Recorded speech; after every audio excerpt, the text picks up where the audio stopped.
నాలుగు ప్రభా నీ ప్రేమను బట్టి నీ కృపను బట్టి నా తండ్రి ఏ యోగ్యత లేని మమ్మల్ని కాచి కాపాడిన నీ ప్రేమక స్తోత్రాలు వందనాలు ప్రభా తండ్రి ఈ క్షణం బ్రతికున్నామంటే మేము నీతిమంతులు మీ బుద్ధిమంతులు అని కాదు ప్రభా అయ్యా దయగలిగినటువంటి నీ కృప చేతిలో అయ్యా నా తండ్రి నీ ఆదరణ నా ప్రభా నా తండ్రి అయ్యా మమ్మల్ని ఈ రీతిగా కాచి కాపాడి నా ప్రభ తొలి జామున ప్రభ ఏర్పాటు చేసుకున్నటువంటి ఈ కార్యక్రమానికి స్తోత్రాలు వందనాలు అభిరత్న గారిని నా ప్రభ తేజాని నా తండ్రి స్వరూప్ని నా ప్రభ నా తండ్రి అయ్యా నా ప్రభ జాన్సమ్ని నా ప్రభ నా తండ్రి అయ్యా జాన్సన్ బాబుని నా ప్రభ నా తండ్రి అయ్యా అంతే కాకుండా ఇంకా నా ప్రభ నీ బిడ్డలైన వాళ్ళందరినీ కూడా ప్రభ సిద్ధపరుస్తూ ఈ సమయాన్ని ఇస్తూ నా ప్రభ ప్రార్థనలోను నా ప్రభ కూడికలోను మీ తోడు కాపుదలు ఉంచినందుకు స్తోత్రాలు వందనాలు తండ్రి అయ్యా ప్రార్థన 3 గంటల నుంచి చేసిన బిడ్డలను దీవించండి అనేక అంశాలు నీ పాద సన్నిధిలో ఉన్న ప్రభ నెరవేర్చండి అయా నీకు స్తోత్రాలు ప్రభ జరిగిన కాలం జరుగుతున్న కాలం జరగబోయే కాలం ఎరిగి ఉన్న తండ్రి నీ స్తోత్రాలు వందనాలు చెల్లించుకుంటున్నాను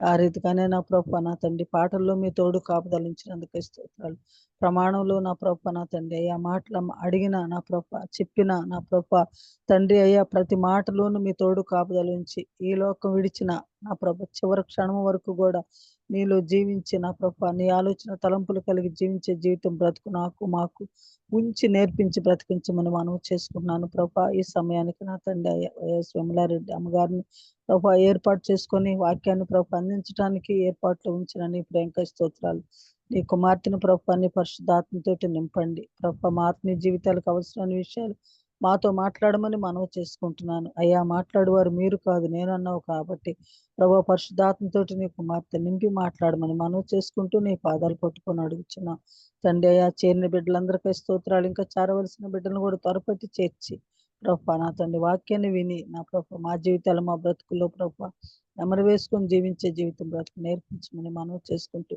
జరిగిన భయంకరమైన పరిస్థితిలో కొనసాగుతున్నటువంటి ప్రభ ఈ లోకంలో జీవించిన మాకు నీ వాక్యాన్ని ప్రభ తోడుగా ఉంచుతున్నాను నీ ప్రేమకై స్తోత్రాలు వందనాలు చెల్లించుకుంటూ నా ప్రభ జరిగిన అంత కార్యక్రమానికి స్తోత్రాలు జరగనున్న వాక్యానుసారంగా నా ప్రభ నా తండ్రి నీ బిడ్డని దీవించమని అందరిని కూడా ఆశీర్వదించమని మనం చేసుకుంటూ చిన్ని ప్రార్థన మా ప్రభును మా రక్షకుడు నీ ప్రియ కుమారుడు అతి త్వరలో మేఘాశ్వనుడే రానయ్యున్న యేసయ్య పరిశుద్ధ నామములో ప్రార్థించడుచున్నాను పరమ తండ్రి ఆమేన్ ఆమేన్ ఆమేన్ ప్రైజ్ లార్డ్ సిస్టర్ గారు దేవుని నామానికి మహిమ కలుగును గాక ప్రైజ్ ద లార్డ్ ఇప్పుడు వచ్చిన పరిశుద్ధులందరికీ దేవుని నామంలో వందనాలండి ఈ సమయంలో మనకు వాక్యాన్ని అందించడానికి దైవానుచిత్తంగా ఏర్పరచబడిన డాక్టర్ వైఎస్ విమలారెడ్డి అమ్మగారు మనకు వాక్యాన్ని అందించడానికి సిద్ధంగా ఉన్నారండి అమ్మగారు అందరికీ సుపరిచితులే కొత్త వారి కోసం సభా మర్యాద కోసం చిరు పరిచయం అమ్మగారిని పరిచయం చేయడం గౌరవంగా భావిస్తా ఉన్నాను డాక్టర్ వైఎస్ విమలారెడ్డి అమ్మగారు 2008వ సంవత్సరంలో ప్రభు అయిన యేసుక్రీస్తును తన సొంత రక్షకునిగా అంగీకరించారు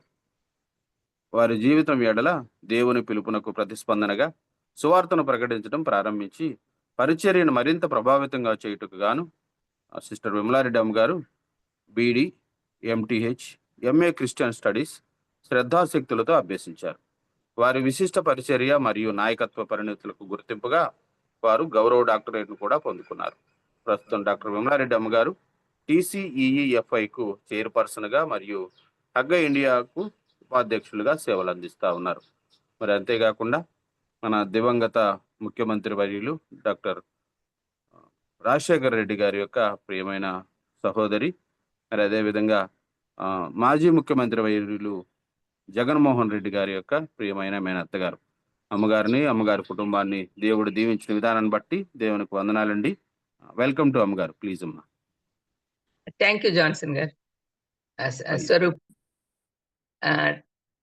చిన్న ప్రార్థన చేసుకొని మొదలు పెట్టుకుందాం దయామైడ యేసునాయన స్తోత్రం ప్రభా తండ్రి ఇంత ఉదయాన్నే ఈ జూమ్ మీటింగ్ ఏర్పాటు చేసి ఈ ప్రార్థన సహవాసము కొనసాగిస్తున్న బాబీ గారిని స్వరూప్ గారిని జాన్సన్ ఇంకా మిగతా వాలంటీర్స్ అందరినీ కూడా దీవించి ఆశీర్వదించమని తండ్రి నా ద్వారా మీరే మాట్లాడి మాకందరికి అవసరమైన వాక్యాన్ని ఇవ్వమని యేసుక్రీస్తు నామమున వేడుకొంచున్నాను తండ్రి ఆమేన్ ఈరోజు 5కు మొదలు పెట్టానండి కనెక్షన్ కనెక్ట్ అవ్వాలని ఎందుకన్నా ల్యాప్టాప్ లో జూమ్ కనెక్ట్ కాక చాలా కష్టపడాల్సి వచ్చింది అందుకని ఫోన్లోనే జాయిన్ అయ్యాను ఏమి ఇబ్బంది లేదని నమ్ముతూ దేవునికి స్తోత్రం చెల్లిస్తున్నాను ఈరోజు నిన్నటి దినాన మనము చాలా చర్చెస్ లో ఫాదర్స్ డే అని సెలబ్రేట్ చేసుకున్నారు.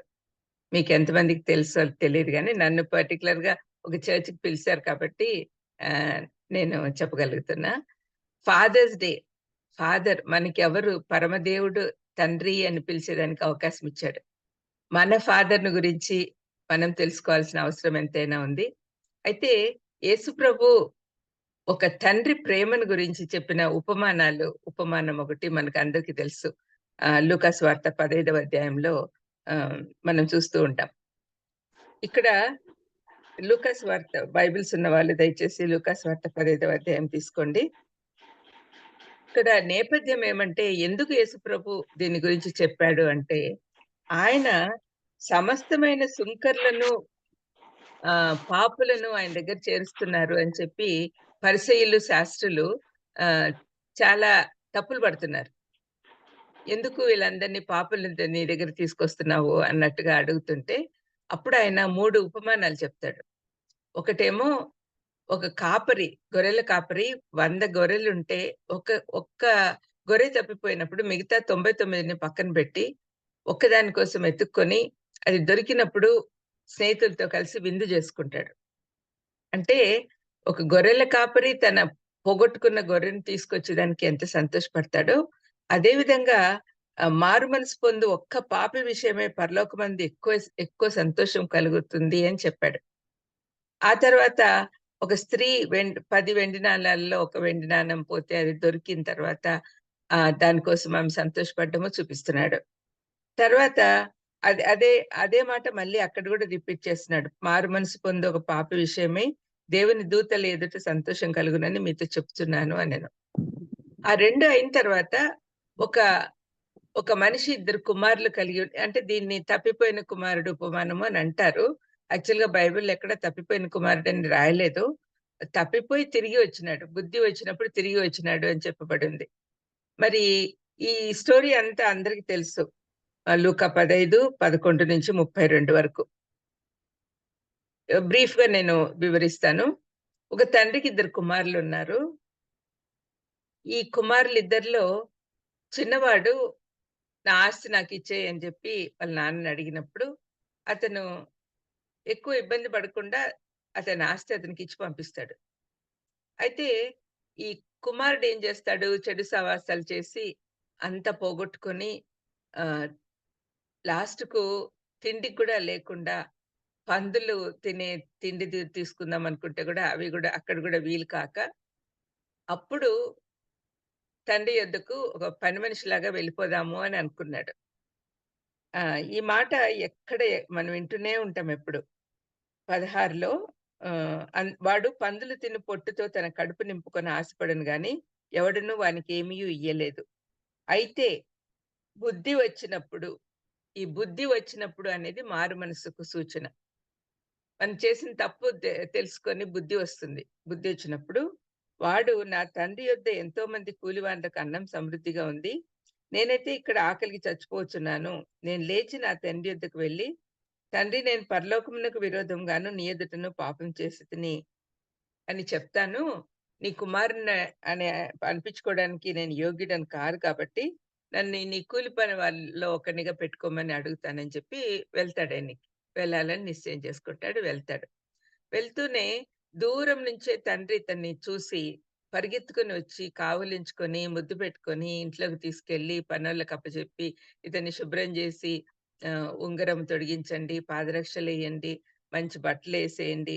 ఆహ్, ఆహ్, అది ప్రశస్త వస్త్రం త్వరగా తెచ్చి అతనికి కట్టబెట్టండి అని ఇవన్నీ ఇన్‌స్ట్రక్షన్స్ ఇచ్చి, తర్వాత ఒక ఆహ్, కొవ్విన దూడను తెచ్చి వధించుడి, మనం తిని సంతోషించుదాము. ఈ నా కుమారుడు చనిపోయి దొరికెనని చెప్పాడు. తప్పిపోయి దొరికెనని చెప్పాడు. ఈ విధంగా చెప్పిన తర్వాత అప్పుడే పెద్ద కుమారుడు పొలం నుంచి వస్తాడు. వచ్చి ఇదంతా హంగామా చూసి ఏమ ఆహ్, సేవకుల్ని అడుగుతాడు. ఏంటి హంగామా అంతా అని. అంటే అప్పుడు వాళ్ళు మీ తమ్ముడు తిరిగి వచ్చాడు. అందుకని విందు చేసుకుంటున్నారు అనంటే, అతను లోపలికి పోకుండా అలిగి బయటనే కూర్చొనున్నాడు. అప్పుడు తండ్రి వచ్చి అతన్ని బతిమలాడుకొని ఏమంటున్నాడు, ఇదిగో ఇన్నేళ్ళు అంటే అప్పుడు తండ్రితో కంప్లెయింట్ చేస్తున్నాడు. ఇన్నేళ్ల నుంచి నిన్ను ప్రేమిస్తున్నానే నీ ఆజ్ఞను ఎప్పుడు మీరలేదే. అయినను నా స్నేహితులతో సంతోషపడినట్లు నువ్వు నాకెన్నడూను ఒక్క మేకపిల్లనైనను ఇవ్వలేదు. అయితే నీ ఆస్తిని వేశ్యలతో తినివేసిన ఈ నీ కుమారుడు రాంగానే వీని కొరకు కొవ్విన దూడను వధించితివని చెప్పెను. అందుకతడు, కుమారుడా, నువ్వెల్లప్పుడూ నాతో కూడా ఉన్నావు. నావన్నీయు నీవి. మనం సంతోషపడి ఆనందించుట యుక్తమే. ఈ నీ తమ్ముడు చనిపోయి తిరిగి బతికెను, తప్పిపోయి బతికెనని దొరికెనని చెప్పినాడు. ఇది ఆ స్టోరీ. మరి దీంట్లో ఎంతసేపు మనము తప్పిపోయిన కుమారుడు అని చెప్పి, ఆ తప్పిపోయిన కుమారుడిని ఏ విధంగా దేవుడు తిరిగి రిసీవ్ చేసుకున్నాడో, ఆ విధంగా దేవుడు గూడా ఆహ్, తండ్రి ఎలాగ రిసీవ్ చేసుకున్నాడో, అలాగే దేవుడు కూడా మనల్ని తిరిగి వచ్చినప్పుడు రిసీవ్ చేసుకుంటాడనేది యూజువల్‌గా చెప్పుకుంటాం. అది నిజం కూడా. ఎందుకంటే తండ్రి ప్రేమ కంటే దేవుని ప్రేమ అపారమైనది. యేసుప్రభు వచ్చిన తర్వాత మనకు తండ్రి, అబ్బా అని పిలిచేదానికి మనకి యోగ్యత కల్పించాడు. ఏ విధంగా అంటే తన రక్తంతో మనల్ని శుద్ధీకరించి తన సన్నిధికొచ్చేటట్టుగా ఏర్పాటు చేశాడు. ఇది జరిగింది. అంటే యేసుప్రభు ఇక్కడ తండ్రి ప్రేమను గురించి చెప్పడమే కాకుండా, ఒక తండ్రి తన తప్పిపోయిన కుమారుడిని మళ్ళీ తిరిగి తీసుకొని రావాలి తన కుటుంబంలోకి అని ఆశిస్తాడు అనే విషయం కూడా అర్థమవుతా ఉంది. అంతేకాదు, పాపులను వెదికి రక్షించుటకే యేసుప్రభు వచ్చాడు అని లూకా 19లో చెప్పాడు. అది గూడా ఇక్కడ నెరవేరుతా ఉంది. అది అదే చేయడానికి నేనిక్కడికొచ్చాను అని మరొకసారి పరిసయ్యులు, సుంకర్లకు పరిసయ్యులు, శాస్త్రులకు చెప్పడానికి ఈ ఉపమానం చెప్పాడు యేసుప్రభు. ఇందులో ఈరోజు అంటే నిన్నటి రోజున ఫాదర్స్ డే కాబట్టి ఫాదర్ ఫాదర్‌ని గురించి మనం ఆలోచిస్తే, ఈ తప్పిపోయిన కుమారుని గురించి ఎప్పుడు మాట్లాడతాం గానీ, తప్పిపోని తండ్రి గురించి కొన్ని విషయాలు మనం ఈరోజు ధ్యానించుకుందాం. తప్పిపోని తండ్రి. మామూలుగా తండ్రి గూడా తప్పిపోయి ఉంటే, కుమారుడిని రిసీవ్ చేసుకునేదానికి అతనికి కూడా యోగ్యత ఉండేది కాదు. ఒక తండ్రి తప్పు చేస్తే కుమారుడు గూడా అలాగే చేస్తాడు. యోహాను 5:19లో యేసుప్రభు అంటాడు, తండ్రి ఎలాగ చేయనో కుమారుడు అదే చేస్తాడు అని. మరి ఆ విధంగా తండ్రి తప్పులు చేయకుండా ఉండడము అంటే చాలా గొప్ప విషయం. ఈ లోకంలో, ఈ సమాజంలో తండ్రులు మనం ఎన్నో విషయాలు చూస్తూ ఉన్నాం. తల్లిదండ్రులు ఎన్నో తప్పులు చేస్తున్నారు. ఇది తండ్రికి మాత్రమే వర్తించదు, తల్లికి కూడా వర్తిస్తుంది. ఒక తల్లిదండ్రి తన పిల్లల్ని ఎలాగ చూసుకోవాలి, ఏ విధంగా తప్పిపోకుండా ఉండాలి అనే విషయాలు ఒక 7 పాయింట్స్ మీకు చూపిస్తాను. అది చూడండి. ఇటువంటి లక్షణాలు మన తల్లిదండ్రుల్లో లేకపోతే వాళ్ళ కోసం మనం ప్రార్థించాల్సిన అవసరం ఎంతైనా ఉంది. ప్రతి తండ్రికి ఇటువంటి లక్షణాలు ఉండాలి. ఇది చూడండి. ఈ కథలో ఈ తండ్రిని మనం చూద్దాం. 12వ వచనం. అతనేమంటున్నాడు, వారిలో చిన్నవాడు, తండ్రి ఆస్తిలో నాకు వచ్చు భాగం ఇమ్మని తన తండ్రిని అడగగా, అతడు వారికి తన ఆస్తిని పంచిపెట్టెను. ఈ మాటలో మనకు నేర్పించేదేంటంటే, పిల్లల్ని ప్రేమించటంలో తప్పిపోని తండ్రి. పిల్లల్ని ఈక్వల్‌గా ప్రేమిస్తున్నాడు. వాళ్ళు తప్పు అది యాక్చువల్‌గా ఆస్తి పంచి ఇవ్వమని చెప్పడము చాలా ఇన్సల్టింగ్ అన్నమాట. ఆ కాలంలో అయితే మరి తండ్రులు ఇప్పటికైనా అంతే. తండ్రి చనిపోయిన తర్వాత కుమారులకు ఆస్తి పంచుతారు. ఇక్కడ కుమారుడు అడగడంలో ఏమనిపిస్తుందంటే, "నువ్వు చచ్చిపోయినట్లు లెక్క. నీ ఆస్తి నాకిచ్చేసేయి" అని కుమారుడు అడుగుతున్నాడు రూడ్‌గా. అప్పుడు తండ్రి కోపగించుకోకుండా ప్రేమగా అతనికి కావాల్సింది అతనికిచ్చేసి పంపించాడు. ప్రేమించుటలో తప్పిపోని తండ్రి అని ఇక్కడ మనము నేర్చుకోవాలి. మన తల్లిదండ్రులు ఎంత ప్రేమిస్తున్నారో మనల్ని మనం గుర్తించాలి. తండ్రులు కూడా పిల్లల్ని అంతే ప్రేమతో ప్రేమించాలి. ప్రేమించటంలో తప్పిపోని తండ్రి అని ఒక ఫస్ట్ పాయింట్ మనం చూస్తే, రెండవది 18వ వచనంలో నేను లేచి నా తండ్రి యొద్దకు వెళ్లి, తండ్రి నేను పరలోకమునకు విరోధముగాను నీ ఎదుటను పాపం చేసితిని. ఈ మాట చూడండి. నేను పరలోకమునకు విరోధముగాను, పరలోకమని ముందు అంటున్నాడు. అంటే పరలోకం అనేది ఉంది. పరలోకానికి విరోధంగా నేను పాపం చేశాను అనే ఆ స్పృహ తనకి ఎట్లా వచ్చింది అంటే, చిన్నప్పుడే తండ్రి నేర్పించాడు. తల్లిదండ్రులు పిల్లల్ని ఎలా చూసుకోవాలి అని సామెతలు 22:6లో రాయబడింది. బాలుడు నడవలసిన త్రోవను చిన్నతనంలోనే నేర్పిస్తే, వాళ్ళు పక్కకు తొలగినా కూడా మళ్ళీ తిరిగి వస్తారు అని చెప్పి. మరి ఈ విధంగా ఆ తండ్రి చేశాడు అనే దానికి ఇది రుజువు. అతనికి కష్టాలొచ్చినప్పుడు తిరిగి ఆహ్, అంటే తను ఏం పాపం చేశాడో తెలుసుకోవాలి అంటే చిన్నప్పుడు నేర్పించిన విలువలు, క్రైస్తవ విలువలు చిన్నప్పుడే నేర్చుకుంటే మనం తప్పిపోయినా గూడా తిరిగి వస్తాం. నేను ఎన్నో సార్లు చెప్పుంటాను. నా నేను మంచి ఎగ్జాంపుల్ దానికి. చిన్నతనంలో మా అమ్మ దగ్గర నేర్చుకున్న క్రైస్తవ విలువలు చాలా రోజులు మర్చిపోయాను. చాలా సంవత్సరాలు నేను దేవునికి దూరంగా ఉన్నాను.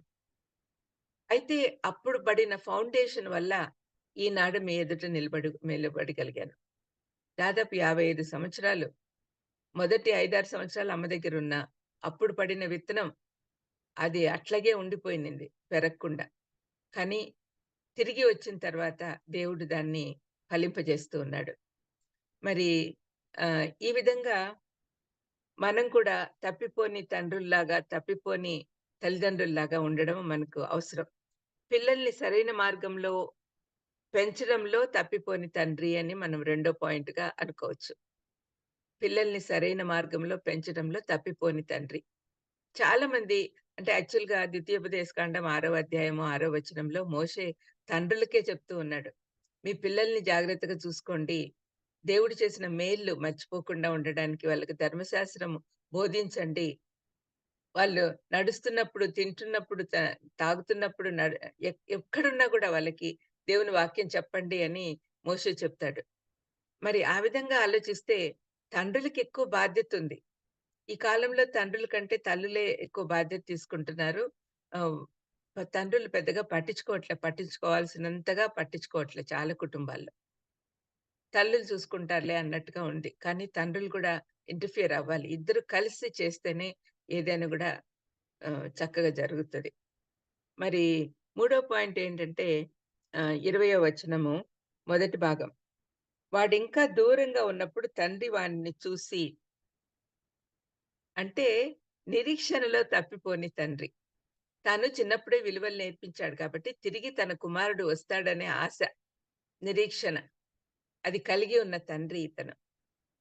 తను, తను చేసిన పని తన ట్రైనింగ్ వ్యర్థం కాదు అనే విశ్వాసం అతనిలో ఉంది. అదే నిరీక్షణకు దారితీసింది.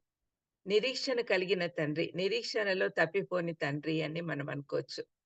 అందులోనే నాలుగో పాయింట్‌లో రెండో భాగంలో వాడిని చూసి కనికరపడి పరిగెత్తి వాని మెడ మీద బుద్దు పెట్టుకొనెను. ఈ సీన్ ఇమాజిన్ జేసుకోండి. తండ్రి అంటే వాళ్ళు రిచ్ పీపుల్ కాబట్టి ఒక బాల్కనీ ఉంది. పైన కూర్చొనున్నాడు. తండ్రి ఏం జేస్తున్నాడు? దూరంగా ఇట్లా ఎదురు చూస్తా ఉన్నాడన్నమాట. ఎండ ఎక్కువ ఉంటుంది కాబట్టి ఒకవేళ ఇట్లా చెయ్యి అడ్డం పెట్టుకున్నాడేమో. చూస్తూ ఉన్నాడు తన కుమారుడు ఎప్పుడు ఎనక్కొస్తాడా అని చెప్పి. దూరంగా ఉన్నప్పుడే చూసి గబగబా దిగి పరిగెత్తెళ్తున్నాడు తండ్రి. పరిగెత్తి ఎళ్లి వాడిని చూసి పరిగెత్తి వాని మెడ మీద ముద్దు పెట్టుకొనెను. నిన్న ఎవరో అంటా ఉన్నారు. మెడ మీద చాలా చెమట వాసనొస్తూ ఉంటదంట. మరి అతను పందుల దగ్గర తిరిగాడు. పందుల్లో మేపుతున్నాడు. ఆహ్, బట్టలు గూడా సరిగ్గా లేవు. చెప్పులు లేవు. ఎంత డర్టీగా ఉండుంటాడో మీరు ఆలోచించండి. అటువంటి డర్ట్ ఆ తండ్రికి కనపడ్డంలా. పరిగెత్తి కౌగిలించుకొని ముద్దు పెట్టుకుంటున్నాడు. మనము మామూలుగా గూడా చూస్తుంటే తల్లిదండ్రులకి వాళ్ళ పిల్లలు ఎంత డర్టీగా ఉన్నారనేది కనపడదసలు. వాళ్ళు ఎంత ఎవరి పిల్లలు వాళ్ళకి ముద్దు అన్నట్టుగా ఆ తండ్రికి అతనిలో ఉన్న ఏమి డర్టీగా ఉన్నాడనే ఆలోచనే రాలేదు. పరిగెత్తి ఎళ్లి ముద్దు పెట్టుకున్నాడు. అది కనికరంలో తప్పిపోని తండ్రి అని మనం అనొచ్చు. ఐదవది సరైన విధంగా కుమారుడిని ట్రీట్ చేస్తూ ఉన్నాడు. ఇది నేను 22-24 వరకు చదువుతాను. అయితే తండ్రి తన దాసుల్ని చూసి, ప్రశస్త వస్త్రము త్వరగా తెచ్చి వీనికి కట్టి, వీని చేతికి ఉంగరం పెట్టి, పాదములకు చెప్పులు తొడిగించుడి. కొవ్విన దూడను తెచ్చి వధించుడి, మనం తిని సంతోషించుదము. ఈ నా కుమారుడు చనిపోయి మరలా బ్రతికెను, తప్పిపోయి దొరికెనని చెప్పెను. అంతట వారు సంతోషపడసాగిరి. ఈ మాటలు చూడండి. దాసులను పిలిచాడు. ముందు అతనికి అన్ని స్నానానికి ఏర్పాటు చేయండి. ప్రశస్త వస్త్రం తీసుకొని రండి. అంటే బట్టలు గూడా లేవు అతని దగ్గర. బట్టలు గూడా అమ్మేసుంటాడేమో డబ్బుల కోసం, భోజనం కోసం. మరి ప్రశస్త వస్త్రం తీసుకురండి. వీని చేతికి ఉంగరం తొడగండి. ఉంగరం అంటే అధికారానికి చిహ్నం. తర్వాత పాదములకు చెప్పులు తొడుగుడి. ఈ పాదములకు చెప్పులు బానిసలేసుకోరు. కేవలం ఇంట్లో ఉన్నవాళ్ళు మాత్రమే యేసుకునేవాళ్ళు ఆ కాలంలో. మరి అంటే చెప్పులు తొడగండి అంటే ఈ ఇంటికి చెందినవాడు అని చెప్పడం అన్నమాట. ఈ చెప్పుల విషయంలో ఇంకొక విషయం గూడా మనం జ్ఞాపకం చేసుకోవచ్చు. ఆహ్, పాత నిబంధన కాలంలో దేవుడిని వాళ్ళు చూడాలంటేనే భయపడేవాళ్ళు. యాహ్వే అని పిలవడానికి కూడా భయపడేవాళ్ళు. అటువంటి సమయంలో మోషే మండుతున్న పొద దగ్గరికి యెహోవా దేవుడు పిలిచినప్పుడు, అతను అక్కడికెళ్ళినప్పుడు, "ఈ ప్రదేశం పవిత్రమైంది, చెప్పులు వదిలిపెట్టురా" అంటాడు దేవుడు. అప్పుడు వాళ్ళకి దేవుడికున్న సంబంధము ఇప్పుడు కొత్త నిబంధన కాలంలో మనకు దేవుడికున్న సంబంధం చాలా డిఫరెంట్. ఇప్పుడు మనం ఆయన బిడ్డలం. మన ఇంట్లోకి మనము చెప్పులేసుకొనైనా పోవచ్చు. ఎట్లాగైనా పోవచ్చు. అంత అంత స్వతంత్రం ఉంది మనకు. మన తండ్రి దగ్గరికి మామూలుగా మనం ఇహలోకంలో గూడా చూస్తే తండ్రి వస్తున్నాడంటే చెప్పులు వదిలిపెట్టి పార్ ప పోము గదా! మామూలుగానే పోతాము. However we are. అదే అదే మాట మనం గుర్తు చేసుకోవచ్చు. యేసుప్రభు మనకు ఎంత చనువు ఇచ్చాడంటే, అబ్బా! తండ్రి అని పిలుస్తూ మనం ఆయన్ని హత్తుకునే దానికి అవకాశం ఇచ్చాడు. అతి పరిశుద్ధ స్థలంలోకి వెళ్ళడానికి వాళ్ళకు అవకాశం ఉండేది కాదు. కానీ యేసుప్రభు సిలువలో చనిపోయిన తర్వాత ఆయన శరీరం అనే తెర చిరిగిపోయిన తర్వాత మనమందరం కూడా ఆయన సన్నిధికెళ్ళేదానికి దేవుడు అవకాశం ఇచ్చాడు. అందుకని ఇక ఏ తేడా లేదు. మనకు స్వతంత్రత వచ్చేసింది. మనం ఆయన దగ్గరికి డైరెక్ట్‌గా అప్రోచ్ అవ్వచ్చు. అది జరుగుతుందనమాట. ఎందుకు జరిగిందిక్కడ? ఇక్కడ గూడా కొవ్విన దూడను తెచ్చి వధించుడి. కొవ్విన దూడను తీసుకొచ్చి వధించుడి అంటే, ఆ వధించినప్పుడు వచ్చే రక్తము యేసుప్రభు రక్తానికి చిహ్నం. మనము దేవుని సన్నిధికి వెళ్ళగలుగుతున్నాము అంటే, ఆయన రక్తంలో మనం కడగబడి నీతిమంతులుగా తీర్చబడ్డాం. పాపులెవ్వరూ గూడా పవిత్రుడైన దేవుని దగ్గరికి వెళ్ళలేరు. మనం స్వనీతి మనకి ఆయన ఎదుట మురిక్కుడ్డల్లాంటిది. మనకంటూ నీతి లేదు. మనము పుట్టుకతో మనం పాపులమే. కానీ యేసు ప్రభువుని విశ్వసించిన తర్వాత మనకు నీతి ఆపాదించబడుతుంది. ఆ నీతి, ఆ నీతితో మనం ఆయన దగ్గరికెళ్ళగలం. ఇక్కడ గూడా అదే మనం అర్థం జేసుకోవాలి. తండ్రి దగ్గర నుంచి వెళ్ళిపోయినప్పుడు అన్నీ కోల్పోయాడు కుమారుడు. కానీ తిరిగి వచ్చిన తర్వాత ఆయన ఏమంటున్నాడు? తప్పిపోయి కుమారుడు చనిపోయి మరలా బతికినాడు అని చెప్తున్నాడు. కుమారుడు చనిపోయి బతకడం అంటే మనకు బాప్తిసంతో మనం పోల్చుకోవచ్చు. ఎప్పుడైతే మనము బాప్తిస్మంలో ముంచబడతామో అప్పుడు కుమారునితో కలిసి మనం చనిపోయినట్లు. తిరిగి లేస్తున్నాం. పునరుద్ధానులం అవుతున్నాం.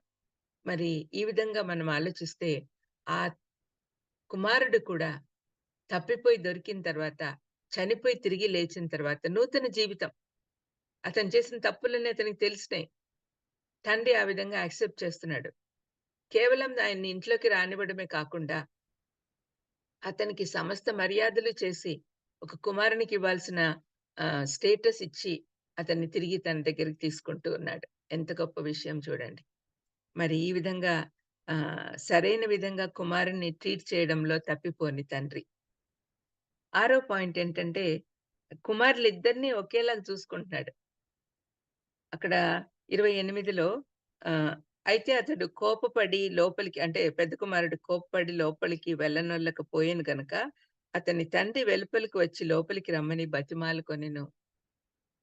అంటే చిన్న కుమారుడొచ్చాడు, నువ్వు సంతోషపడకుండా ఇట్లా అలిగి కూర్చుంటావని తిట్టలేదు. బతిమిలాడి లోపలికి తీసుకెళ్ళాలని ప్రయత్నం చేస్తూ ఉన్నాడు.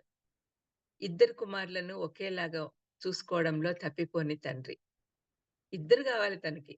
ఈ బయటుండే కుమారుడిని ఆహ్, చర్చ్‌లో సంఘంలో ఉండే లూక్ వార్మ్ క్రిస్టియన్స్‌తో పోల్చొచ్చండి. నామకే వాస్తే క్రిస్టియన్స్. చాలా మంది మేము చిన్నప్పటి నుంచి క్రైస్తవ కుటుంబాల్లోనే పుట్టాము. మాకేం డోకా లేదు.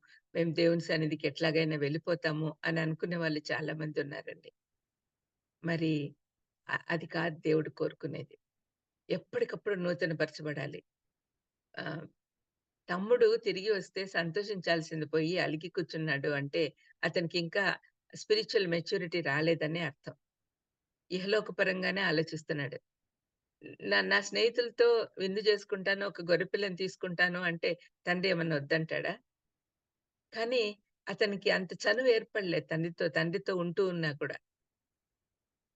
అంటే ఆత్మీయంగా ఎదగలేదని అర్థం. మనం కూడా దేవుని సన్నిధిలోనే ఉంటున్నాం. కానీ ఆత్మీయంగా ఎదుగుతున్నామా అని మనల్ని మనం ప్రశ్నించుకుంటూ ఉండాలి. చాలా సార్లు మనం తప్పిపోతూ ఉన్నాం. తప్పిపోయిన పెద్ద కుమారులు ఇక్కడ ఇద్దరు కుమారులు తప్పిపోయినట్లే. ఒకడేమో తిరిగి వచ్చాడు బుద్ధొచ్చి. కానీ ఇంకొకడు బుద్ధి రాకుండా ఉంటే అప్పుడు తండ్రి అతనికి ఎక్స్‌ప్లెయిన్ చేస్తూ ఉన్నాడు. ఈ విధంగా ఇయన్నీ మన కోసమనే రాసాడండి యేసుప్రభు. మనం ఎక్కడ తప్పిపోకుండా ఉండాలనే ఉద్దేశంతో ఆయన రాయించాడు. మనందరికీ వర్తిస్తాయి ఇవన్నీ కూడా. మరి ఇక్కడ చివరి పాయింట్ ఏంటంటే ఆహ్, ఆయన మంచి తండ్రిగా ఉండడంలో తప్పిపోలేదు అనేది మనకర్థమవుతుంది. 31, 32 వచనం. అందుకతడు కుమారుడా నీవెల్లప్పుడూ నాతో కూడా ఉన్నావు. నావన్నీయు నీవి. మనం సంతోషపడి ఆనందించుట యుక్తమే. ఈ నీ తమ్ముడు చనిపోయి తిరిగి బతికెను. తప్పిపోయి దొరికెనని అతనితో చెప్పినాడు. అంటే మంచి తండ్రి ఇద్దరిని సమాధానపరుస్తాడు. సమాధానపరిచే తండ్రి. ఈ విధంగా ఇక్కడ చూసుకుంటే తప్పిపోని తండ్రికి ఏమేం లక్షణాలుండాలి అని మనం చూసుకున్నాం. మన ఇళ్లల్లో మన తండ్రులు ఇటువంటి లక్షణాలు లేకుండా ఉంటే అప్పుడు దేవుని సన్నిధికెళ్ళాలి మనం. మనం తప్పనిసరిగా వాళ్ళ కోసం ప్రార్థన చేయాలి. ఎన్నో అలజడులు, ఎన్నో ప్రాబ్లమ్స్ బయటికెళ్ళినప్పుడు ఎంతో చిరాకుగా వస్తూ ఉంటారు. మరి వాళ్ళకి ఆహ్, సరైన సమాధానం కావాలి, సంతోషం కావాలి అంటే మనం ప్రార్థన చేయాలి. ఇంటి వారందరూ కూడా తండ్రి కోసం ప్రార్థన చేయాలి. ఇంటి యజమాని మరి ఎన్నో ఆహ్, అంటే బాధ్యతలుంటాయి. ఎంతో చిరాకులుంటాయి. మరి అట్లాంటప్పుడు తండ్రి కోసం ప్రార్థన చేసే పిల్లలు ఎంతమందున్నారండి? చాలా మంది, చాలా మంది పిల్లలు స్వార్థంగానే ఆలోచిస్తున్నారు ఈ చిన్న కుమారుడిలాగా. వాళ్ళంతట వాళ్ళు సంతోషంగా ఉండాలంతే స్వార్థపరులైపోయారు. మరి ఇటువంటి పరిస్థితిలో మనం ఏం చేయాలి అంటే ప్రార్థన చేయాలి. ప్రార్థన చాలా అవసరం. ప్రార్థన చాలా చేయాలి. తర్వాత తండ్రి లేని వారికి నువ్వే తండ్రివి అని కీర్తనకారుడు 10, 14లో చెప్తూ ఉన్నాడు. ఇంకా కొన్ని చోట్ల కూడా తండ్రి లేని వారికి, విధవరాండ్లకి ఆయన ఆదరిస్తాడు అనే విషయం కూడా కనపడుతుంది. తండ్రి లేని బిడ్డలు ఏం దిగులు పడాల్సిన అవసరంలా. ఇహలోకపరమైన తండ్రి ఒకవేళ దూరమైనా కూడా, పరలోకపు తండ్రి స్పెషల్ కేర్ తీసుకుంటాడు అనే విశ్వాసం మనలో ఉండాలి. తండ్రి లేని బిడ్డల్ని ఆయన ఆదరిస్తాడు. తండ్రి లేని బిడ్డలకి ఎవరైనా మోసం చేస్తే ఆయన ఊరుకోడు. అందుకనే తండ్రి లేని బిడ్డలు కూడా ఏం దిగులు పడకుండా మన పరమ తండ్రి దగ్గరికి మన రిక్వెస్ట్‌లన్నీ తీసుకొని పోవచ్చు. ఇహలోక పరంగా మనం తండ్రిని ఏమేమి అడుగుతామో అవన్నీ కూడా ఆయన్ని అడగొచ్చు. అంత చనువు మనకిచ్చాడు దేవుడు. కాబట్టి ప్రతి ఒక్కరు కూడా తండ్రి లేని బిడ్డలు కూడా దిగులు పడకుండా, మాకు ఇహలోక పరంగా తండ్రి లేకున్నా మీరు మాకున్నారు అనే నిశ్చయతతో జీవించాలని మిమ్మల్ని అందరిని కూడా కోరుకుంటూ ఉన్నాను. ఆహ్, కీర్త సామెతలు 27లో యథార్థవర్తనుడగు నీతిమంతుని పిల్లలు వాని తదనంతరం ధన్యులగుదురు. అంటే దేవుని సన్నిధిలో యథార్థవంతులుగా ఉండే వాళ్ళ పిల్లల్ని దేవుడు ఆశీర్వదిస్తాడు. ఈ మాట నేను అనుభవపూర్వకంగా నేర్చుకున్నానండి. గత 16 సంవత్సరాల నుంచి నేను దేవుని సన్నిధిలోనే ఉంటూ, దేవుని పనులు చేసుకుంటూ ఉన్నప్పుడు, నా పిల్లల్ని ఎప్పుడు పట్టించుకోలేదు. ఎందుకంటే, నా బాధ్యత అయిపోయింది అనుకున్నా. పిల్లలిద్దరి పెళ్ళిళ్ళు అయిపోయినాయి. వాళ్ళ పిల్లల్ని వాళ్ళు చూసుకునే స్థాయికి చేరిన తర్వాతనే దేవుడు నన్ను పిలిచాడు తన పని కోసం. అప్పుడు ఇంక నాకు వాళ్ళ బాధ్యత నాకు లేదు కాబట్టి, నేను వాళ్ళతో ఎక్కువ టైమ్ స్పెండ్ చేస్తానికి కూడా ఉండేది కాదు. కానీ, నేను చేస్తున్న పనుల వల్ల నా పిల్లలు, వాళ్ళ పిల్లలు కూడా ఆశీర్వదించబడుతూ ఉన్నారు. సంతుష్టి సహితమైన జీవితం జీవిస్తూ ఎల్లవేళలా అందరికీ సంతోషపెట్టే వాళ్ళుగా ఉంటున్నారు. దాన్ని బట్టి నేను దేవుణ్ణి ఆరాధిస్తున్నాను, సంతోషిస్తున్నాను, స్తుతిస్తున్నాను. దేవుని బిడ్డలు దేవుని పని చేస్తున్నప్పుడు వాళ్ళ పిల్లలకి క్షేమం దేవుడు చూసుకుంటాడు. యథార్థవర్తనుడు అగు నీతిమంతుని పిల్లలు వాని తదనంతరం ధన్యులగుదురు. ఎప్పుడు కూడా మన పిల్లల్ని దేవుడు ఆశీర్వదిస్తాడు. వాళ్ళ గురించి దిగులు పడాల్సిన అవసరం లేదు. మన పిల్లలు అంటే దేవుని పిల్లలే. కాబట్టి ఆయనే చూసుకుంటాడు. మరి ఇంకా కొన్ని లక్షణాలు తండ్రులకేముండాలి అనేది మనం చూస్తే, వాళ్ళు టీచర్స్. మొదటి బోధకులు వాళ్ళే తల్లిదండ్రులే. తండ్రులు జాగ్రత్తగా పిల్లల్ని చూసుకోవాలి. భార్య మీద వదిలిపెట్టేసి భర్త పిల్లల బాధ్యత అంతా వదిలి ఆహ్, నిర్లక్ష్యంగా ఉండకూడదు. సామెతలు 1:8లో బాలుడు నడవలసిన త్రోవను ఇప్పుడు సామెతలు 22:6లో మనం చదువుకున్నాం గదా! బాలుడు నడవలసిన త్రోవను చిన్నతనంలోనే నేర్పించాలి అని. అదే విధంగా ఆహ్, సామెతలు 1:8లో కూడా ఒక మాటుంది. నా కుమారుడా నీ తండ్రి ఉపదేశం ఆలకించుము. నీ తల్లి చెప్పు బోధన త్రోసివేయకము అని సొలొమోను పిల్లలకందరికీ చెప్తున్నాడు. నీ తండ్రి ఉపదేశం ఆలకించు. అంటే ఉపదేశించేవాడు తండ్రి. చిన్నతనం నుంచే తల్లిదండ్రులు పిల్లలకి ఉపదేశకులుగా ఉండాలి. ఫస్ట్ టీచర్స్ పిల్లలకి వాళ్ళు. మరి వాళ్ళు రెండవది చూస్తే సమకూర్చేవాడు. దేవుడు భార్యాభర్తలను సృష్టించినప్పుడు తండ్రిని కుటుంబానికి అధికారిగా పెట్టాడు. యజమానిగా పెట్టాడు. అంతేకాకుండా ఇంటి ఇంటి సభ్యులకంతా ఏమేం కావాలా అని చూసుకునే బాధ్యత దేవుడు తండ్రి మీద పెట్టాడు. తండ్రికి చాలా బాధ్యతలుంటాయండి. అతను అంటే ఆఫీస్‌కి పోయేసొచ్చి గమ్మున కూర్చుంటాడని అనుకునేదానికి లేదు. ఈ ఇంట్లో ఏమేం లేవో అన్నీ చూసుకోవాలి కదా! బాధ్యతలున్నాయి. మరి ఆ బాధ్యతలన్నీ నెరవేర్చడానికి అతనికి కావాల్సిన శక్తిని, ఆరోగ్యాన్ని, ధైర్యాన్ని, జ్ఞానాన్ని ఇవ్వాలని మనమందరం గూడా ప్రార్థన చేయాలి. మొదటి తిమోతి 5:8లో పౌలు అంటున్నాడు, "ఎవడైనను తన ఇంటి వారిని సంరక్షించకుంటే అవిశ్వాసి కన్నా చెడ్డవాడు" అని అంటున్నాడు. తప్పనిసరిగా కుటుంబ సభ్యులను చూసుకోవాల్సిన బాధ్యత తీసుకోవాలి తండ్రులు. అది దేవుడిచ్చిన బాధ్యత. ఆ విధంగా చేయాలి. మరి మూడవది చూస్తే క్రమశిక్షణ చేసేవాడు.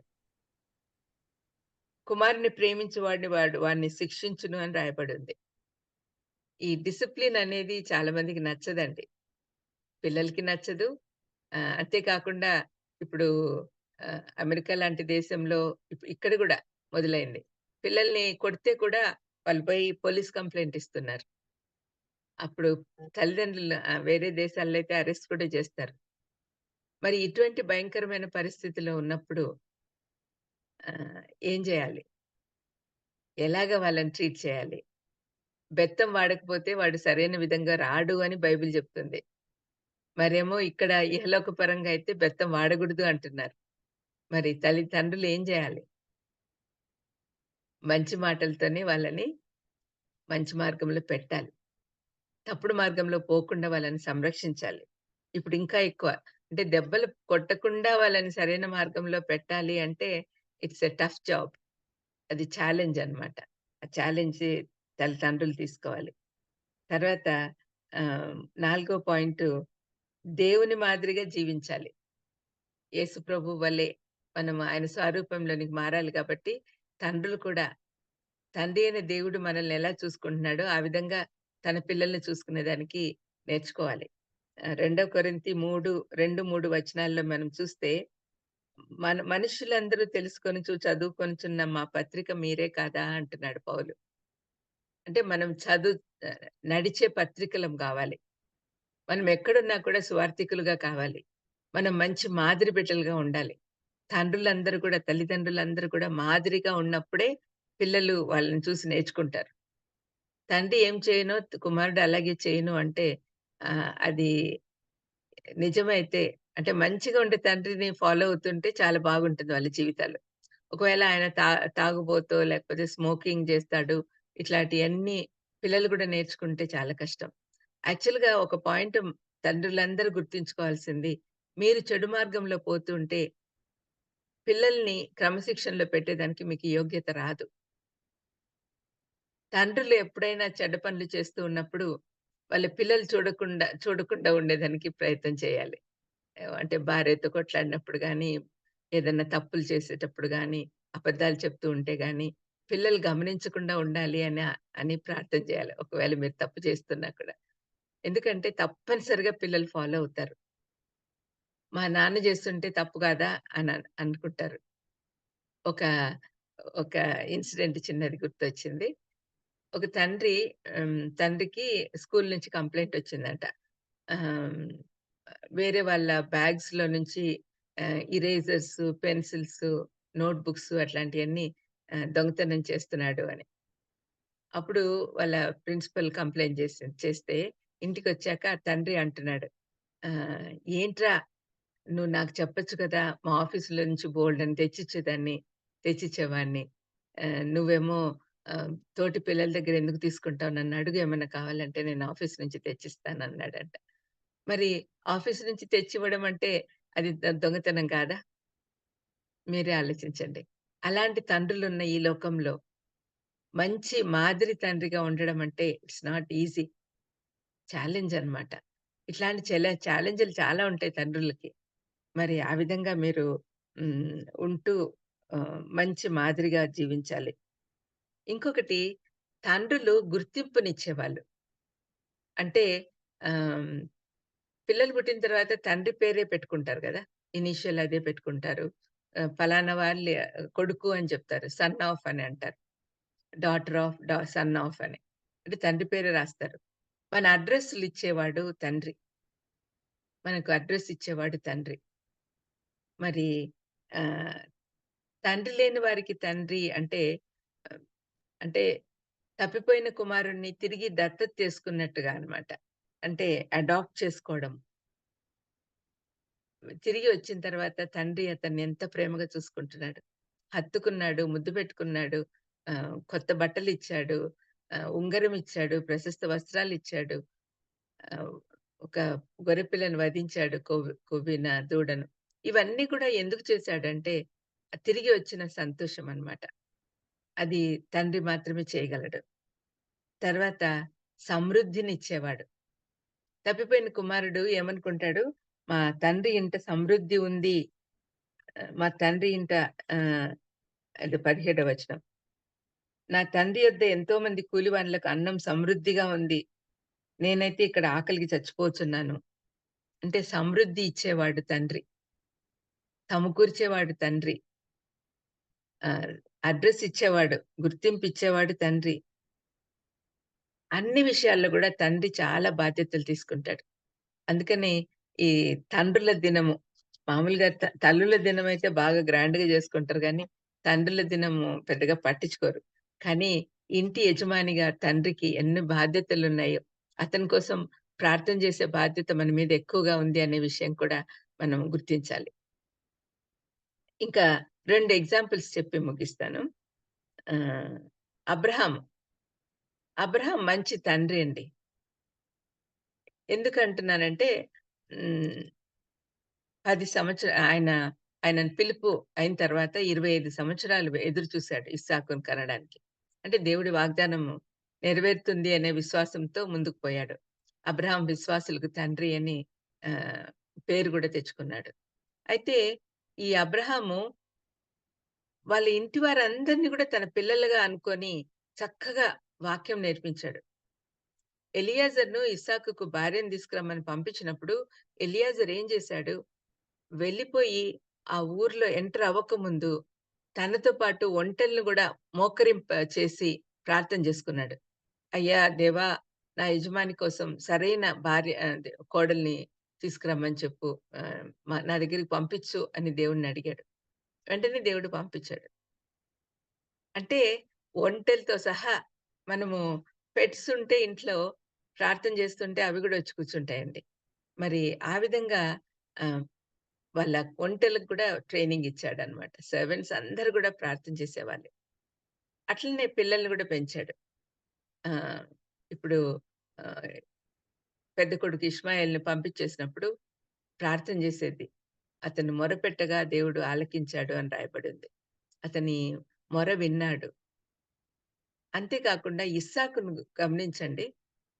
ఆదికాండం 22 అధ్యాయంలో ఇస్సాకు అప్పటికే 13, 14 ఏళ్ల వయసువాడు. బలికి అడిగినప్పుడు దేవుడు. బలి అర్పించమని ఒక్కగానొక్క కొడుకును పరీక్షించడానికి ఒక కొడుకును నా దగ్గరికి తీసుకొచ్చి నాకు బలిగా అర్పించమని అబ్రాహాంను దేవుడు అడిగినప్పుడు వెంటనే విధేయత చూపిచ్చాడు. అబ్రాహాం విధేయత చూపించడం వేరు. ఇస్సాకు యవ్వనస్తుడైన బాలుడు. అతను ఆహ్, ఒబీడియన్స్ చూపించడం చాలా డిఫరెంట్. తండ్రి మాట విన్నాడు. తండ్రి మాట జవదాటకుండా అసలు మనం అన్నీ తీసుకెళ్తున్నాము. కట్టెలు అన్నీ ఉన్నాయి. గొర్రెపిల్ల ఏది అంటే దేవుడు ప్రొవైడ్ చేస్తాడు అని చెప్పి అబ్రాహాం చెప్పినప్పుడు ఏమి ఆలోచించకుండా విశ్వసించి పైకెళ్ళిపోయాడు. అక్కడ బలిపీఠం కట్టి తననే కాళ్ళు చేతులు కట్టేసి వాళ్ళ నాన్న బలిపీఠం మీద పెడుతూ ఉంటే ఏమాత్రం నోరు తెరిసి ఆటంకం పెట్ల. అంతెందుకు అప్పటికే తండ్రికి 100 సంవత్సరాలు దాటిపోయినాయి గదా! అట్లా తోసేసి తనెళ్ళిపోయుండొచ్చు. కానీ అలాగ చేయలేదు. విధేయత నేర్పించాడు దేవుడు. తండ్రి. మరి ఈ విధంగా ఒక తండ్రి కుమారుణ్ణి విధేయత చూపించి దానికి ప్రోత్సహించాడు అంటే అతను మాదిరి చూపిచ్చాడు. అబ్రాహాము తన తండ్రి అయిన పరమదేవుడికి ఎలాగా విధేయత చూపిస్తున్నాడో అది గమనించాడు కొడుకు. అందుకనే కుమారుడిని బలిపీఠం మీద అర్పించడానికి తీసుకెళ్తున్నా కూడా అతనేం ఆటంకపరచలేదు. అటువంటి విధేయత పిల్లలకి నేర్పించాలండి. బాలుడు నడవలసిన త్రోవని చిన్నతనంలో నేర్పించమని బైబిల్ చెప్తుంది. ఇటువంటియన్నీ నేర్పించాలి. ఈ మధ్య గారం ఎక్కువైపోతా ఉంది పిల్లలకి. ఏది కావాలంటే అది ఇస్తూనే ఉంటారు. పనిష్మెంట్ అని ఒక మూలను కూర్చోబెడతారు కొన్ని ఇళ్లల్లో. కానీ అది కొంతసేపే. మళ్ళీ మర్చిపోతారు. అలా కాకుండా మీరు విధేయత లోబడి ఉండండి దేవుడికి. మిమ్మల్ని చూసి వాళ్ళు కూడా నేర్చుకుంటారు. అబ్రాహాం విధేయత చూపిచ్చాడు కాబట్టి ఇస్సాకు గూడా అబ్రాహాంకు విధేయత చూపిచ్చాడు. ఏం మాట్లాడకుండా, మారు మాట్లాడకుండా తండ్రి చెప్పినట్లే చేశాడు. అంత గొప్ప విధేయత ఏ పిల్లల్లో గూడా మనం చూడలేమేమో. తన ప్రాణానికి హానొచ్చినప్పుడు కూడా హి డిడ్న్ట్ బాదర్. చక్కగా వాళ్ళ నాన్నకు ఆహ్, కోఆపరేట్ చేశాడు. చంపేయి నాన్న అని చెప్పాడు. మరి ఇటువంటి కొడుకులు గూడా ఉండాలి అంటే అది తండ్రి చేసిన ప్రార్థన, తండ్రి చూపించిన మార్గం. ఇంకొక ఎగ్జాంపుల్ మనం చూస్తే నోవహు. నోవహు కాలంలో భయంకరమైన పరిస్థితి గదా! ఒకసారి నోవహు జీవితం చూస్తే మనకు ఆశ్చర్యమేస్తుంది. ఆదికాండం 6వ అధ్యాయంలో నోవహు కాలంలో మనుషులు ఎలాగున్నారు చూడండి. నరులు భూమి మీద విస్తరించి తర్వాత అదంతా వాళ్ళకిష్టం నా ఆత్మ నరులతో వాళ్ళు ఇష్టం వచ్చినట్టు జీవిస్తున్నారు. ఆ దినములలో నెఫీలులను వారు భూమి మీద ఉండిరి. వాళ్ళు 5వ వచనం చదువుతున్నా. నరుల చెడుతనము భూమి మీద గొప్పదనియు, వారి హృదయము యొక్క తలంపులలోని ఊహ అంతయు ఎల్లప్పుడూ కేవలం చెడ్డదనియు యెహోవా చూసి, తాను భూమి మీద నరులను చేసినందుకు యెహోవా సంతాపము నొంది తన హృదయంలో నొచ్చుకొనెను. అక్కడ నోవహు కాలంలోని కండిషన్ అది. అంటే దేవుడే బాధపడేంత భయంకరంగా ఉంది వాళ్ళ పరిస్థితి. అటువంటి సమయంలో, అటువంటి సమయంలో నోవహు తన కుమారులను, వాళ్ళ భార్యల్ని ఎంత జాగ్రత్తగా పెంచుకుంటూ వచ్చాడు. 120 సంవత్సరాలు వాళ్ళ సమయము, సంపద, వాళ్ళ సామర్థ్యము అంతా కూడా ఒక ఓడ నిర్మించడానికి ఉపయోగించారు అంటే అందరూ ఎగతాళి చేస్తున్నారు. అవహేళన చేస్తున్నారు. అంతవరకు వాళ్ళకి వర్షం అంటే ఏంటో తెలీదు. ప్రళయం అంటే ఏమో తెలీదు. తుఫాన్లు ఇట్లాంటియన్నీ ఏమి ఎక్స్‌పీరియన్స్ లేదు వాళ్ళకు. వాళ్ళకి నీళ్లు భూమిలో నుంచి వచ్చేవి. భూమిలో నుంచి ఊరుతూ ఊరుతూ ఉండేయి.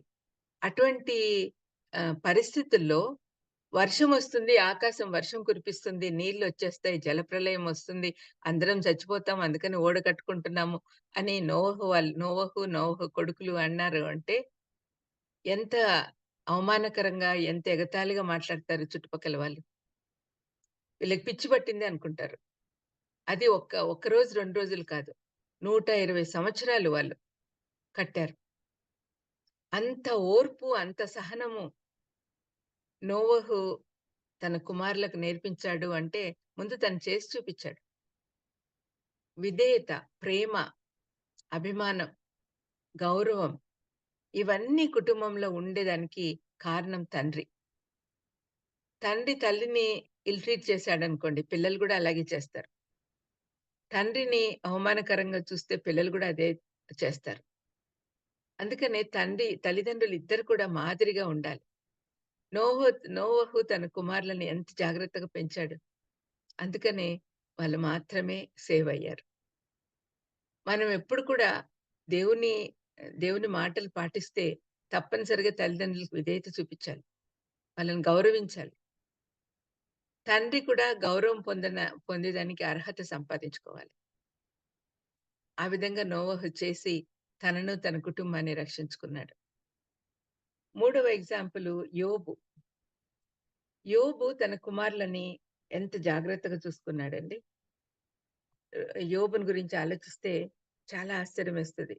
ప్రతి ఉదయం, ప్రతిరోజు వాళ్ళ పిల్లలు ఏమైనా తప్పులు చేశారేమో అని చెప్పి హ్మ్. ఇక్కడ వారి వారి వారి విందు దినములు పూర్తిగా కాగా యోబు తన కుమారులు పాపం చేసి తమ హృదయములలో దేవుణ్ణి దూషించురేమో అని వారిని పిలువనంపి వారిని పవిత్రపరిచి అరుణోదయంన లేచి వారిలో ఒక్కొక్కరి నిమిత్తమై దహన బలి అర్పించుచు వచ్చెను. యోబు నిత్యము అలాగు చేయుచుండెను. యోబుకు తన పిల్లల గురించి ఎంత బాధ్యత చూడండి. వాళ్ళేమైనా తప్పు చేసి ఉంటారేమో, ఒకవేళ దేవునికి విరుద్ధంగా ఏమన్నా ఆలోచించారేమో అనే ఆలోచనతో ఆయన పిల్లల కోసం ప్రార్థన చేస్తూ ఉన్నాడు. ఈనాటి తల్లిదండ్రులు పిల్లల కోసం ఎక్కువగా ప్రార్థన చేయాలండి. పరిస్థితులు చాలా భయంకరంగా ఉన్నాయి. బయటికి పోతే చాలు, ఇంటికొచ్చే లోపల ఏమవుతుందో అనే పరిస్థితి. ఇటువంటి పరిస్థితిలో తండ్రులు గాని, తల్లులు గాని పిల్లల కోసం ఎక్కువగా ప్రార్థన చేయాలి. వాళ్ళిద్దరు కూర్చొని ప్రార్థన చేయాలి పిల్లల కోసం. ఒక్కొక్కరి కోసం పేరు పేరు వంతున ప్రార్థన చేయాలి. కుటుంబ ప్రార్థనలో కలిసి ప్రార్థన చేయాలి. ఒక్కొక్కరికి వేరువేరుగా ప్రార్థన చేయాలి. ఈ విధంగా తల్లిదండ్రులు ఉండగలిగితే పిల్లలు చాలా సురక్షితంగా ఉంటారు. తర్వాత నాలుగవదిగా చివరి ఎగ్జాంపుల్ యోసేపు. యోసేపు ఆహ్, యోసేపు అంటే యేసుప్రభువుకి ఇహలోకపరమైన తండ్రి. యోసేపు యేసుప్రభు తన సొంత కుమారుడు కాడని తెలిసినా కూడా చాలా జాగ్రత్తగా పెంచాడండి. ఆహ్, లు అది మనం చూస్తే భార్యను తీసుకుపోవడం గాని, భార్యను రెండవ అధ్యాయంలో మనం చూస్తే ధర్మశాస్త్ర ప్రకారము ప్రభువుకు ప్రతిష్ఠించటానికి ఆహ్, బలి అర్పణలు తీసుకొని పోయి మందిరానికి తీసుకెళ్తున్నాడు. అసలు యోసేపు చేసిన త్యాగాలు చాలా గొప్పవండి. తనకిష్టం లేకపోయినా వదిలేయాలనుకున్నప్పుడు మరియమ్మను పెళ్లి కాకముందే గర్భవతి అయిందని చెప్పి మర్యాదగా ఎవరికీ తెలియకుండా వదిలేద్దాం అనుకున్నప్పుడు ఆహ్, దేవదూత వచ్చి చెప్తానే వెంటనే ఒప్పుకున్నాడు. అంతేకాకుండా ఆమెను పరిశుద్ధంగా చూసుకున్నాడు. బిడ్డ పుట్టేంత వరకు కూడా ఆమె దగ్గరికి పోకుండా. మరి అలాంటి తండ్రి తను త్యాగం చేసినట్టు యవ్వనస్తుడు పెళ్లయింది కానీ భార్య దగ్గరికి పోకుండా ఉండాలంటే అది త్యాగంతో కూడిన పని. తర్వాత డెలివరీకి నజరేతుకు పోవాలి అంటే అక్కడికి తీసుకెళ్ళాడు. అక్కడికెళ్ళేదానికి మార్గం సరిగ్గా లేదు. గాడిద మీద ఎక్కించుకొని తీసుకెళ్తూ ఉన్నాడు. నెలలు నిండినాయి మరియమ్మకు. అతనికి కూడా యవ్వనస్తుడు కదా! పెద్దగా తెలిసుండకపోవచ్చు డెలివరీస్ ఎట్లా అవుతాయి అట్లా అని తెలీదు గదా! అయినా కూడా తీసుకెళ్ళాడు. ఎంత జాగ్రత్తగా చూసుకున్నాడు మరియమ్మను. అది చాలా కష్టమైన పని. ఆ తర్వాత హేరోదు చంపేస్తున్నాడు అని, పిల్లల్ని చంపేస్తున్నాడని అన్నప్పుడు ఐగుప్తు దేశానికి పారిపోమని దేవదూత చెప్పంగానే భార్యను, బిడ్డను తీసుకొని దూర ప్రయాణాలు, అక్కడ నడిచిపోవాల్సిందే ఎక్కడ పోవాలన్నా. మరి ఎంత జాగ్రత్తగా తీసుకెళ్ళాడు. ఆ తర్వాత గల్లియా ప్రాంతంలో వచ్చి సెటిల్ అయ్యేదానికి కూడా వచ్చి తీసుకొనొచ్చాడు బేబీని, త తల్లిని. ఎన్ని పనులు చేశాడు చూడండి. ఏమేం చేయాలో అవన్నీ చేశాడు. యెరూషలేముకు తీసుకెళ్ళాడు. ప్రతి సంవత్సరం ఏటేటా తీసుకెళ్ళాడు. 41వ వచనం. పస్కా పండుగప్పుడు ఆయన తల్లిదండ్రులు ఏటేటా యెరూషలేముకు వెళ్ళుచుండువారు. ప్రతి సంవత్సరం గూడా పిల్లల్ని తీసుకొని, అప్పటికి ఇంకా వేరే వాళ్ళు పుట్టినారేమో తెలీదు గానీ అది చెప్పబడలేదు. యేసుప్రభువుని తీసుకొని యెరూషలేముకు తీసుకెళ్ళేవాడు. యేసుప్రభు 12వ సంవత్సరంలో అక్కడ తప్పిపోతే మళ్ళీ అతన్ని ఎతుక్కుంటూ వచ్చారు. తండ్రులు చాలా విషయాల్లో ఈ ఈ యోసేపుని చూసి నేర్చుకోవచ్చు. ఆత్మీయ విషయాల్లో పాలుపంచుకోవాలి. పిల్లలకి ఆత్మీయ త్రోవ చూపించాలి. వారి పట్ల బాధ్యత కలిగి ఉండాలి. పిల్లలకు అన్నీ గూడా ఇప్పుడంటే తప్పిపోయినాడు అంటే వదిలిపెట్టి వెళ్ళలేదు. మళ్ళీ తిరిగి వచ్చారు వాళ్ళు. తిరిగి వచ్చి కుమారుడు ఏం చేస్తున్నాడో చూసుకొని తీసుకొనెళ్తాడు. తర్వాత 51 అంతటా ఆయన వారితో కూడా బయలుదేరి నజరేతునకు వచ్చి వారికి లోబడి ఉండెను. ఆయన తల్లి ఆ సంగతులన్నీ తన హృదయంలో భద్రం చేసుకొనెను. యేసు జ్ఞానమందును, వయస్సు యందును, దేవుని దయయందును, మనుషుల దయయందును వర్ధిల్లుచుండెను. దీనికి కారణం ఏంటి? యోసేపు తండ్రిగా తన బాధ్యతలన్నీ నెరవేర్చాడు యేసు ప్రభువుకి పట్ల. మరి ఈ ప్లాట్‌ఫార్మ్‌లో వింటున్న తండ్రులందరికీ ఒక విజ్ఞాపన. దేవుని దయతో పిల్లల్ని పెంచండి. దేవుడు చెప్పినట్లు పెంచండి. అప్పుడు సమాజంలో, సంఘంలో మీ బిడ్డలు అత్యున్నత స్థాయికెళ్తారు. అద్భుతంగా వెలిగిపోతారు. అందరికీ మార్గదర్శకులుగా ఉంటారు. ఈ తండ్రుల దినం రోజు హ్యాపీ ఫాదర్స్ డే అందరికీ. మరి ఫాదర్స్ అందరూ కూడా ప్రభు నామంన ముందుకు సాగాలని వేడుకుంటూ ఉన్నాను. మనం ఎక్కడున్నా, ఏం చేస్తున్నా దేవుని కోసమే చేయాలి. దేవుడు మనల్ని చూస్తున్నాడు. దేవుడు ఏర్పాటు చేసిన మార్గంలో మనం నడవాలి అనేది మనము నిర్ణయించుకోవాలి. కాబట్టి ప్రతి ఒక్కరు కూడా, తల్లిదండ్రులందరూ కూడా ఈ మాటలు మీ హృదయాల్లో స్థిరపరచుకొని ఆ విధంగా ఉండాలని కోరుకుంటూ ముగిస్తున్నాను. చిన్న ప్రార్థన చేసుకుందాం. దయామేడ యేసునాయన స్తోత్రం ప్రభా. ఈ ఫాదర్స్ డే రోజు తండ్రుల గురించి ఎన్నో విషయాలు నేర్చుకున్నాం నాయన. మా పరమ తండ్రివి నువ్వు తండ్రి. నువ్వు మమ్మల్ని ఎలాగ చూసుకున్నామో మేము కూడా మా బిడ్డల్ని అలాగే చూసుకునే శక్తిని మాకు అనుగ్రహించమని వేడుకొంచున్నాం. కృపగల యేసయ్య మీకే వందనాలు, స్తోత్రాలు చెల్లిస్తున్నాం నాయన. దయగల దేవా మీకే వందనాలు. తండ్రి ప్రతి విషయంలో కూడా మీరు మాకు తోడయుండి నడిపించమని యేసుక్రీస్తు నామమున వేడుకొంచున్నాను తండ్రి. ఆమేన్. ఆమేన్. Thank you madam. మరి చాలా చక్కని వర్తమానాన్ని అందించారు. తప్పిపోయిన కుమారుడు గురించి విన్నాం గాని తప్పిపోయిన తండ్రి గురించి చాలా క్యారెక్టర్స్ మాకు తప్పిపోని తండ్రి ఏ విషయాల్లో తప్పిపోలేదో, ప్రేమించడంలో తప్పిపోలేదని, పిల్లల్ని పెంచడంలో, నిరీక్షణలో, కనికరంలో తప్పిపోని, మరి కుమారులను ఒకే విధంగా మరి చూసుకునే విషయంలో తప్పిపోకుండా చాలా చక్కగా మాదిరికరమైన తండ్రిగా జీవించిన విధానం. మరి ఇంకొక విషయం, తప్పిపోయిన కుమారుడు గురించి మరి బాప్తిస్మం పునరుద్ధానంతో చక్కగా ముడిపెట్టి చెప్పారు. మంచి తండ్రిగా ఉండటంలో తప్పిపోలేదని, మీ పర్సనల్ విషయాలను కూడా మాకు చెప్పి మమ్మల్ని ఎంకరేజ్ చేసినందుకు కూడా మీకు ప్రత్యేక వందనాలు తెలియజేస్తున్నాను. అట్లాగే తండ్రులకు కొన్ని బాధ్యతలు ఉండాలని, టీచర్స్ గా సమకూర్చేవాడిగా, తండ్రి క్రమశిక్షణ పరిచే తండ్రిగా, దేవుని మాదిరిలో జీవించే తండ్రిగా, గుర్తింపునిచ్చే తండ్రిగా, సమునిద్రినిచ్చే తండ్రిగా ఉండాలని, మరి ఎగ్జాంపుల్స్ గా కొంతమంది అబ్రహాము, నోవాహు, యోబు, యోసేపు వీళ్ళందరినీ చక్కగా వివరించారు. మరి ఈరోజు తండ్రులందరికీ చక్కని వర్తమానం అండి. పురుషులకు మరి దీన్ని ఇంకోసారి మీరు వినాలి, నేర్చుకోవాలి, పాటించాలని కోరుకుంటున్నాను. Thank you madam. మరి ఫాదర్స్ డే సందర్భంగా చాలా చక్కగా వివరించారు. ప్రత్యేక వందనాలు. వర్చువల్ ప్రేయర్ ఫ్యామిలీ తరపున మీకు ప్రత్యేక వందనాలు తెలియజేస్తున్నాను. Thank you madam. అన్నా మీరేమన్నా చెప్తారా? మంచి బలమైన వెరీ స్ట్రాంగ్ మెసేజ్ అమ్మా. అమ్మ అందరి తరపున కృతజ్ఞతలు తెలియజేస్తుంది. థ్యాంక్ యూ అమ్మ. Thank you madam. మరి చెప్పబడిన వాక్యం నిమిత్తము ముగింపు ప్రార్థన ఆశీర్వాదం ఇవ్వాల్సిందిగా బ్రదర్ జామిరావు కుమార్ గారిని కోరుతున్నానండి. మరి మన గ్రూప్ లో వాక్యం చెప్తారు. పాస్టర్ ఆశీర్వాదం అయ్య గారికి బాగాలేదు, హాస్పిటల్లో ఉన్నారని హడ్సన్ గారు మెసేజ్ పెట్టారు. దయచేసి అయ్య గారి గురించి కూడా ప్రార్థనలో జ్ఞాపకం చేసుకోమని కోరుతున్నానండి. ప్రార్థన చేసుకుందామండి. అందరికి వందనాలు. పరిశుద్ధమైన తండ్రి, నీ బంగారు పాదాలు కొందరం ప్రభు ఉదయకాల సమయంలో తండ్రి నీ మెల్లైన చల్లైన స్వరాన్ని ప్రభు తండ్రి విమలారెడ్డి అమ్మగారి ద్వారా వినడానికి ఇచ్చిన శాశ్వతమైన సమయాన్ని బట్టి వందనాలు తండ్రి. అవి తప్పిపోయిన కుమారుల్లో ప్రభు తప్పిపోయిన కుమారుడు కోసం ఆలోచన చేశాం కానీ ప్రభా తన ప్రేమలో కానీ క్రమశిక్షణలో కానీ ప్రభా ఏనాడు తప్పిపోయిన ప్రభా తండ్రి పాత్రను ఎప్పుడు ఆలోచన చేయలేదయ్యా. అమ్మగారి ద్వారా మీరు ఇచ్చిన ప్రభా నూతనమైన తలంపులు నూతనమైన ఆలోచన కోసం ప్రార్థన చేస్తూ ఉన్నాను తండ్రి. మేము కూడా ప్రభా ఎవరైతే తండ్రులుగా ఉన్నాం ప్రభా క్రమశిక్షణలో ప్రేమలో భక్తిలో తండ్రి బిడ్డలకు మాదిరిగా ఉండగల కృప దయచేయమని ప్రార్థన చేస్తూ ఉన్నాం ప్రభా. సహాయం దయచేయండి తండ్రి.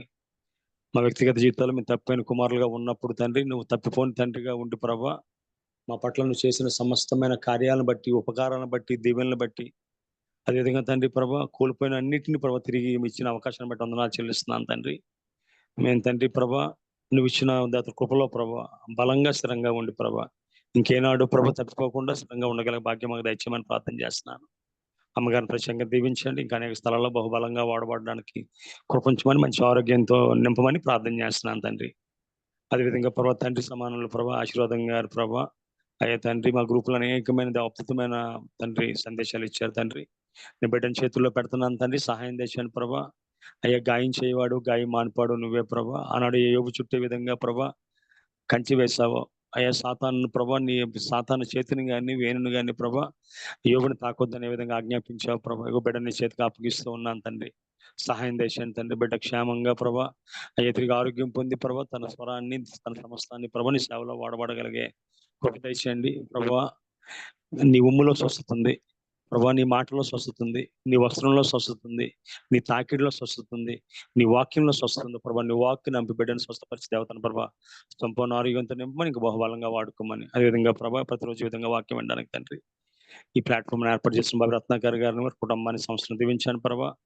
సాకరిస్తున్న స్వరూప్ గారిని, జాన్సన్ గారిని, ఝాన్సీ సిస్టర్ గారిని, ప్రసిద్ధ సిస్టర్ గారిని, అదేవిధంగా తేజ అప్రెంటిస్ గారిని ప్రభా జ్ఞాపకం చేసుకో ప్రభా. కోర్ టీం వారిని దీవించండి. ప్రత్యేకంగా ఈరోజు ప్రభా ఎవరైతే ఇందులో పాల్గొన్న ప్రతి బిడ్డను పేరు పైన దీవించమని. ప్రత్యేకంగా వెత్తబడి వాక్యం తండ్రి 30 దంతులుగా 60 దంతులుగా 100 దంతులుగా ఫలింపజేసి మీరే సకల మహిమగంతా ప్రభావం పొందుకోమని సహాయం చేయమని ఈ చిన్న ప్రార్థన మా ప్రభును ప్రియకుమారుడైన యేసుక్రీస్తు దివ్యనామాన్ని అడిగేటుకుంటున్నాం పరమ తండ్రి. ఆమేన్. పరలోకమందున మా తండ్రి, మీ నామం పరిశుద్ధపరచబడును గాక, మీ రాజ్యం వచ్చును గాక, మీ చిత్తం పరలోకమందు నెరవేరినట్టు భూమి మీద నెరవేరును గాక. మాకు కావాల్సిన దినాన్ని మీద దయచేయము, మరోసారి క్షమించి ప్రకారం క్షమించము, మమ్మల్ని శోధనలో తప్పించము. ఎందుకంటే రాజ్యము బలము మహిమ నిరంతరం నీవు తండ్రి.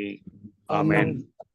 మన తండ్రి అయిన దేవుని ప్రేమ, కుమారుడైన యేసుక్రీస్తు కృప, పరిశుద్ధాత్మ అన్యాయ సహవాసం వాక్యం చెప్పిన దాసురాలకి, ఇందులో పాల్గొన్న బిడ్డలకి, ప్రత్యేక అనారోగ్యంతో ఉన్న ఆశీర్వాదం గారికి ఆయన కృప సదాకాలము దీవించి ఆశీర్వదించును గాక. Thank you brother. ప్రార్థించిన రెవరెండ్ జామిరావు కుమార్ గారికి, వాక్యం అందించిన విమలారెడ్డి అమ్మ గారికి ప్రత్యేక వందనాలండి. విమలారెడ్డి అమ్మ గారు చెప్పిన వాక్యాలు ఇంకా యూట్యూబ్ లో ఉన్నాయండి, మన ఛానల్లో అవైలబుల్ గా ఉన్నాయి. బాబి రత్నాకర్ అని టైప్ చేస్తే మీకు అందుబాటులో ఉంటాయండి. దయచేసి చాలా చక్కని వర్తమానాలు మీరు మరొకసారి వినొచ్చండి. మరి టెక్నికల్ గా సపోర్ట్ ఇస్తున్న ప్రతిరోజు అప్లోడ్ చేస్తున్నానండి తమ్ముడు జాన్సన్, వారికి కూడా ప్రత్యేక వందనాలు తెలియజేస్తున్నాను. ఈ రోజు జాయిన్ అయిన ప్రతి ఒక్కరికి వందనాలండి. థ్యాంక్ యూ అండి. అందరికి ముగించుకుందాం. థ్యాంక్ యూ అన్న. హ్యావ్ ఎ నైస్ డే అండి అందరికి.